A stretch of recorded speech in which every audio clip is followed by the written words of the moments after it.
Watch what you want, whenever you want. Great TV shows. Video now.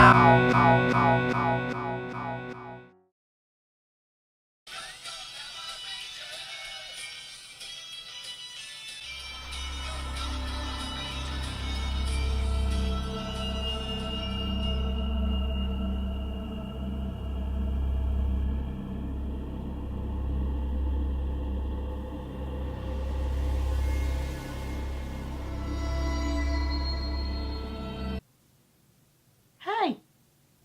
What's up? Listen, this is very important. I'm trying to catch up on...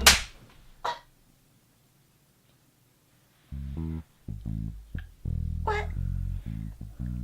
Why would you... Ow! What are you... What? Just stop it for just... Yo, what the fuck, man? I'm trying to watch Power Rangers. Tommy's about to get some ass.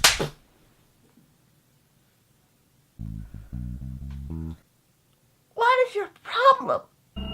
You need a real form of portable entertainment. What is that? Introducing Video Now. What the fuck?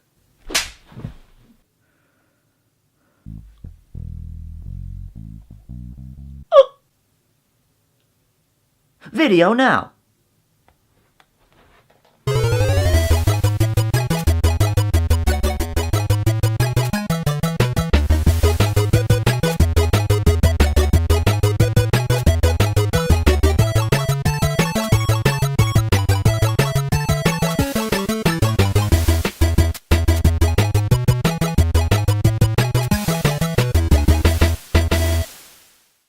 Hey, what's happening, chaps? My name is TapChap and welcome to the TapChap Show.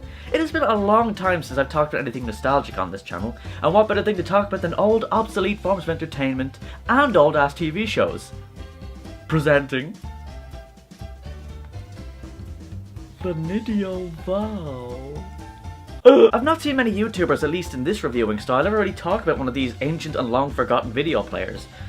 So, I thought to help me get back in the swing of things that I'd review one. And my god, I've been excited to do this. Holy shit, the Video Now.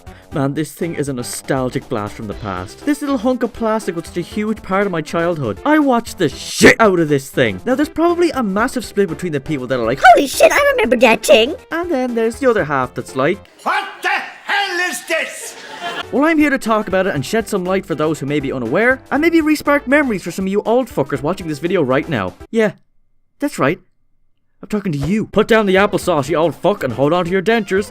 I'm about to throw you down a flight of stairs of nostalgia. The Video Now was a portable video player that was given to us from the toy-making overlords Hasbro, way back in the dark ages of the early 2000s. Something that I only found out very recently when looking up videos about the Video Now, before I found mine, and discovered the thing still functions perfectly after being left in its cover for over 10 years now. Damn, bitch, you sturdy! Was that my Video Now was an upgraded model. The very first Video Now could only handle playback in black and white. The actual device itself was designed and manufactured by Tiger Electronics. You know those lads. The ones that made those really cheap Game & Watch styled LCD video games that were made of really flimsy, cheap plastic and were pretty much calculators with still images that would flash on and off. Yeah. They made this thing. The very first model kind of looks like a Walkman. The thing pretty much had what I can only describe is a mix between a digital watch, a calculator, and old Tiger Games kind of screen on it. It doesn't really look like your typical black and white display. And looking at the footage I've seen online, yeah, that's shit. It had no backlight either, so you were essentially looking at a video playing Game Boy. The Video Now system couldn't use regular DVDs because the system was too small. So the system used discs that they called PVD'S, or personal video discs. These things are pretty much DVDs, just cut down a little smaller. With the smaller size, they also couldn't store as much data. So Video Now PVDs could only store about 30 minutes of video on each disc.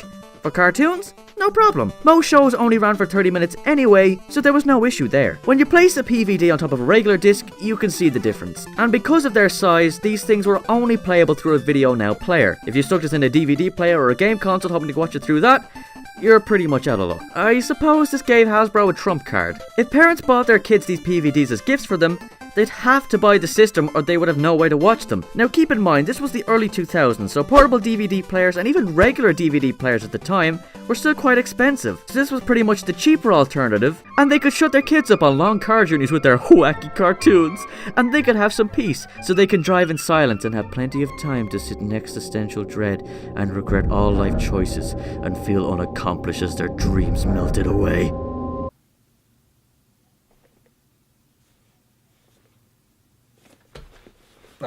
You know, just as a random example.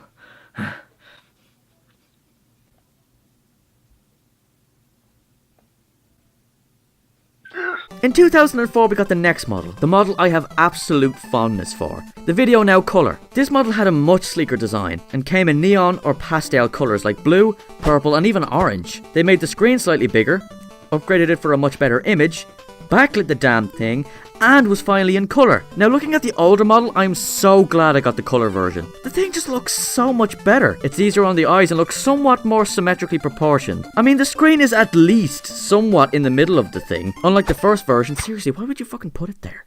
You have all that space there, moving on. I like this swooping indent that almost splits the screen and the rest of the player. It even has a little window so you can watch the disc like a nosy neighbour. Nice curtains, Linda. It's been pretty nicely ergonomically designed. The black plastic grips at the side give you just the right amount of grip and fits comfortably in your hands. And remember, these things are put together with kids' hands in mind. And even to this day, my now man-child hands still fit quite nicely around it. They also gave the VideoNow the ability to rewind and fast forward with these shiny chrome buttons. They kept the volume and contrast dials on the top left and right panels of the system, but they moved the eject button for the disc tray lid to the underside of the device and gave it this cute little button. From here we can also see there was an AC outlet for the thing, but it runs on AA batteries, so you wouldn't really need it in this day and age. Although that was a hassle growing up with it. If you brought it out on a trip and the batteries decided to give you the middle finger and off themselves mid-trip, you had jack shit to watch and had no entertainment. Unless you had your Game Boy or DS with you too, then you could give the finger right back. Now before I talk about the device itself, I have to tell you guys there is no way to record footage directly off this thing. I thought there was an RCA output on this bitch, and I was gonna try be a cheeky sod and daisy chain it through my Elgato to capture footage that way, but nah. Fucking asshole doesn't have one. So unfortunately, I'll have to record the footage directly off the player itself with the camera. So I apologise for the amateur look off this video for the next few minutes, but it's the only way I can show you guys what the thing is like. You turn the thing on by simply pressing the play pause button, and you're greeted with this little clock letting you know that the disc is loading. Then we're greeted with the shovel to the face of nostalgia.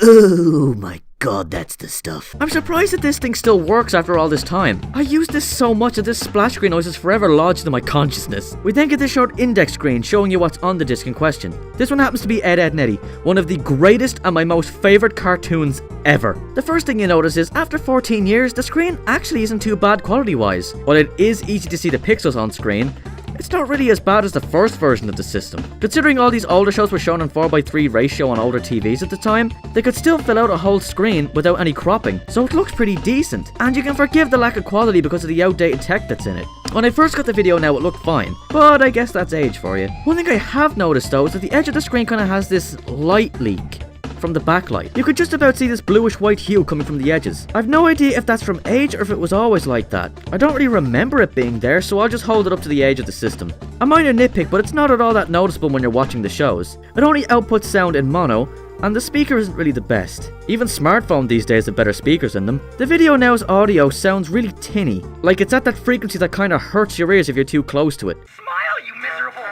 Chill! Snap out of it, you torment me!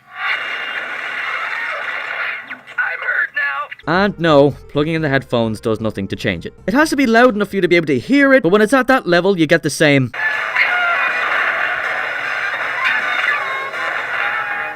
Will you shut that fucking thing up? While in the car, so it struggled in that area. Now, of course, we don't have to deal with that issue anymore with how far tech has come. But when you look at the system as a whole, it's still quite watchable to this day, which makes me so happy. This thing is pretty much a relic with all the old shows that are on this thing. It's crazy looking at all these, knowing all these shows aren't airing anymore. And while I'm on the subject, these are the few PVDs that I have. Some I even still have the boxes for. I have the disc that came with the video now. Spongebob Squarepants is on this one. Then we have Codename Kids Next Door, Jimmy Neutron, Mr. Bean the Animated Series, Fairly Odd Parents, and of course, Ed, Edd n Eddy. Other shows that were on it that I never got the chance to buy growing up were All Grown Up, Danny Phantom, Sonic X, Drake and Josh, Ned's Declassified School Survival Guide, The Amanda Show, and even Teenage Mutant Ninja Turtles. This was great for me growing up because I could never get any of these shows on DVD. I could only ever watch them on Cartoon Network or Nickelodeon, so you can see why I played the shit out of this. I have fond memories of being in the back of the car when I was young, watching these over and over again. Now, the fact that this thing has so much older, clunkier tech in it in such a small space, the device does get pretty hot after only a few minutes of use. I'm not saying it will scald you like a laptop power brick or Taco Bell diarrhea burning your bum bum. but it certainly does build up a little heat. The thing is also super sensitive. Because the laser and the motor for the disc spinner thingamabob is housed directly behind the door, unlike most disc players, it only functions when said doors are closed, this thing tends to take knocks and bumps like a hemophiliactic clown. One little tip and the disc skips like the world was kicked by God himself. Which isn't really ideal. This was marketed to kids, remember, and kids could just sneeze on a DS and the screen could fall off. And these things were pretty pricey too. At $75 in the States, it's not like they could be replaced so easily. One drop from a height could total it and you'd be left without your cartoons forever. But I never dropped mine because I'm not... Fuck. Mine's been around for 14 years. All I had to do was change the batteries and it was ready to pick up from where it last left off all those years ago. Looking back now, it's really amazing how far things have come. We've gone from an era where the only way to have portable entertainment growing up and being able to watch either kids shows or movies and even listening to music were all on different pieces of tech. The kids shows on the video now, movies on a portable DVD player, and music on either the car's CD player or on a Walkman or even an iPod. And now only a few years later we can do all that in much better quality and can do even more than just that on one device in your pocket with bigger screens than we ever imagined. If you went back and told your younger self that you'd have all your TV shows, movies, and even internet on a phone, you'd call yourself crazy. Just really think about that. The video now fought hard, but unfortunately it came too little too late. DVDs were already beginning to decline in use as digital media began to show its face, and portable DVD players were starting to get much cheaper and accessible for everyone, and with that, giving more people a lot more options, the video now just couldn't keep up. Towards the end, they did try to hold on and release a third and fourth edition of the Video Now called the Video Now XP and the Video Now FX. The XP had a larger screen, had the capability to play games, yet it had no CPU, so we could only play quiz games or Dragon's Lair or shit like that. Only the MLG Pros have an XP, for it is just too powerful for us normies to wield. The very power could blow our minds to see such gameplay on a Video Now of all things. But now, these ancient relics are now held in solitude and safekeeping in a magical place known as eBay. The final model, the FX, had a total rework, with amazing changes as translucent plastic exterior, play, pause and skip buttons that match the color of the device, and the logo was changed to Color FX. Holy shit! Hasbro even brought out accessories for the yoke. The original model was given the Video Now Lite. It basically shone a light on the shitty screen so you could at least see it. Then both versions got a carry case like this one. Different versions were made to match the colour of whatever device you own. It has a handle on the top to help you carry it. It's sealed up with a zip all around the outer edge. When opened, it has a Flap. It includes a little plastic window so you can watch the video now through the case if you wanted extra protection. Look at this thing, it's like a condom for your video player. It even has little holes down the bottom for the AC outlet and the headphone jack, which they also sold. Video Now branded headphones? Yeah, totally not a rip-off or anything. It also has this little Velcro pouch at the back where you can store all your PVDs in one place and have them with you always. And later models came with editing software. Are you fucking serious? Yes, you heard me right. Editing software for a Video Now. It allowed kids to make and edit their own PVDs that could be viewed on the Video Now. So if you wanted to put grandma's birthday video on a Video Now PVD, you could. And then we were finally given the VCam Now, which was a dinky little camera for your system that could record you and your friends' wacky mischief and allow you to burn the footage to a PVD using the software system. You could put your face inside the Video Now. You know, that stuff kind of reminds me of things from Nintendo. Wait a minute. The similarities. It started off big and bulky, non-backlit screen, then a new model with funky colours, a new redesign, the word colour in the name, then a third revision, with even more improvements and coloured plastic exterior, followed up by another revision painted silver with a flip screen, black outline around the screen with A and B buttons on the right hand side for gaming, then included very similar accessories like a backlight and even a camera that works using the device. Could the VideoNow and Nintendo be in cahoots and combine their forces to brainwash the kiddies into buying the same products and boosting their sales? Nah, looks like they just copied Nintendo and thought, hey, it worked for them, let's do the same shit and make all the monies. That shit is looking real shady though. The VideoNow for its time was such a great piece of tech to have as a kid. The thoughts of being able to watch your favourite cartoons on the go was just a fantasy. And it really made those long car journeys and weeks away just float on by.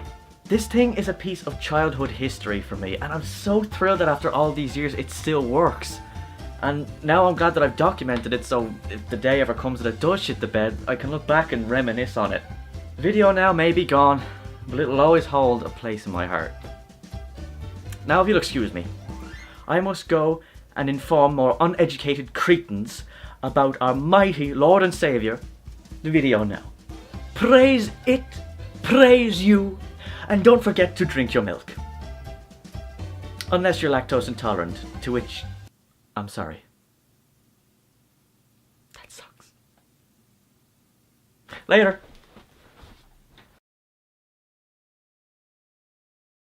Hey, what's happening, chaps? It is TapChap here. I just want to thank you so much for clicking on and watching my video all the way through. If you made it this far, you are the real MVP and you deserve a medal and or a cookie. Treat yourself. You're special. I do appreciate the support, so thank you once again for watching all the way through. It really means a lot. If you enjoyed this video and you want to see more, you can click on the screen there on the left or the right and it'll bring you to two of my previous videos that I have done recently. The one on the left is for Mitsubishi Hickory Dickory Dock Karma Sutra, that Japanese game that's on Steam and shit. I still can't pronounce it. And then on the right you have my video for Overwatch fan games. If you really did enjoy my content, I would appreciate if you could maybe click that subscribe buttons and maybe share this video with your friends on Facebook and Twitter. And speaking of Facebook and Twitter, if you want to keep up to date on all TapChap show things, progress on videos, what I'm playing, then you can follow me on Twitter. So if you want to just follow my ramblings or follow progress on a new video, then there's the place to go. But that's gonna wrap up this video, guys. Once again, thank you so much for watching and I will see you in the next one. Hasta la bye bye.